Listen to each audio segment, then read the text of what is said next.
one of the things that would help me is to get what actually, you have a building on Morse Avenue. And is that, there's housing in that building. Is that connected to the community council, or do you just have your office on the first floor? Well, first of all, I'm not going to guarantee you that I won't cry if you talk about my building, because we just had a flood there. Oh, I did hear that. I heard you had a disaster over there. Which caused extensive damage and is making life a little hard for us right now. But that building actually is a senior subsidy building that belongs to a local developer. And when the program was launched there, the senior subsidy program was launched, I believe it was in 2000 or 2001. Part of RPCC was the fiscal agent for the acquisition of those funds. So part of the deal was that we would occupy the storefront for a certain number of years rent-free and then renegotiate the lease going forward in time. So the seniors actually live above us, which makes it really handy for them to come to our program. I bet. And you have a new office, too, across the street from the Heartland Cafe on the southwest corner of Glenwood and Lunt in the heart of Rogers Park. Yes. Well, we think Morse Avenue is the heart of Rogers Park, too. But well, we can expand that. But I think I would say we use that term first. And Glenwood and Lunt, the heart of Rogers Park. Those offices are the offices of the Rogers Park Community Development Corporation, which is a subsidiary 501c3 dedicated to purely economic or community development issues. So they like have what? several What does that programs mean, and how would that be different than, say, the DevCorp North? Well, it's quite different from DevCorp North because they serve businesses, and they're really sort of a chamber of commerce. What we do at the CDC, which is not the Center for Disease Control, it's the Community Development Corporation. We have some employee-assisted housing programs. We administer that for the Chicago Public Schools so that when school teachers can qualify for forgivable loans if they buy property, we facilitate that. We also run the CPAN program, which is a program that guarantees affordable condos in certain market rate developments. So that's also the responsibility of the Community Development Corporation. We do first-time home buyer classes. There's sort of a 101, and then there's an extended series for people who are looking to acquire multiple units and that sort of thing. And finally, unfortunately, in this market, what we do a lot of is foreclosure counseling. Foreclosure counseling. Yes, foreclosure counseling. All right, let's just talk about those things for a minute. First of all, let's go to the affordable condos. You and I both know that there has been a lot of condo conversion in our neighborhood, in the Rogers Park area. And without showing my hand, I sometimes I hear that a number of them are sitting empty. And then I hear that a number of them are getting rented out. What's going on with condos from your perspective here in Rogers Park in terms of the amount of conversions of what were rental apartments to condos?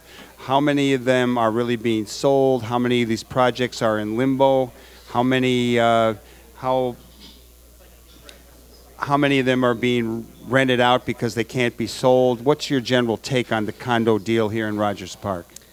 Well, I don't have the actual facts and figures. I know that the Lakeside Community Development Corporation did an actual study, and I think that it revealed that over a 10-year period, Rogers Park lost something like 4,000 affordable housing units. It was quite a staggering figure, most to condo conversions. The whole conversion issue has slowed down because of the economy, so it's sort of at a stop right now, and it isn't actually as big a housing issue as it used to be. But the conversions that already exist, many of them are sitting empty, and many of them are being rented out by the developers because there's really nothing else they can do. This is very unfortunate for people who could have continued to live in the rental units and pay an affordable rent. And what I don't know, of course, is what rates the developers are using for people Yeah. to live there because it's not necessarily public information. But the sales can be tracked actually. I believe the Alderman's office tracks sales of condos or property in the ward. You can find out how many. I know last year when I moved back to Washington, from Washington, D.C. to take this job, mine was the only closing in the month of January in 2007, or 8, I'm sorry, in our ward. Yeah, it's Period. really slowed down. That was pretty scary. Well, this is something we will probably want to study a little bit more. I kind of tied to this would be, you know, a lot of people who live in Rogers Park love the community. They talk about the diversity. There are a lot of people who are attracted to this neighborhood and this community because of the various different racial, ethnic, religious groups that live here.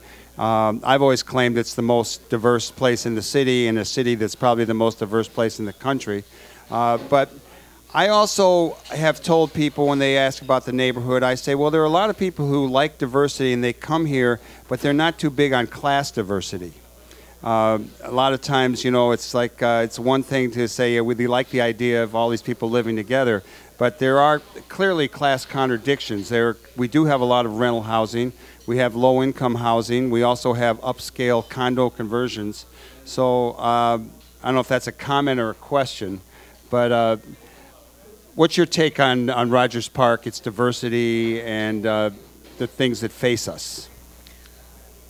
Well, I'm one of the people who say that the diversity of the neighborhood is one of the biggest attractions. I am all personally for preserving it. And one of our missions, the Community Development Corporation's mission expressly, is to preserve affordable housing. So that's great. We can take a pretty solid position on that one. I mean, that being said, it's scary to see things starting to price themselves out of the neighborhood. Progress is a good thing, but again, our mission is to preserve affordable housing, and this is one of the gateways for immigrants, particularly, to be able to come to Rogers Park. Albany Park is another gateway community where people can come in and actually find an apartment to live in that they can afford, which is no small thing. No, I know.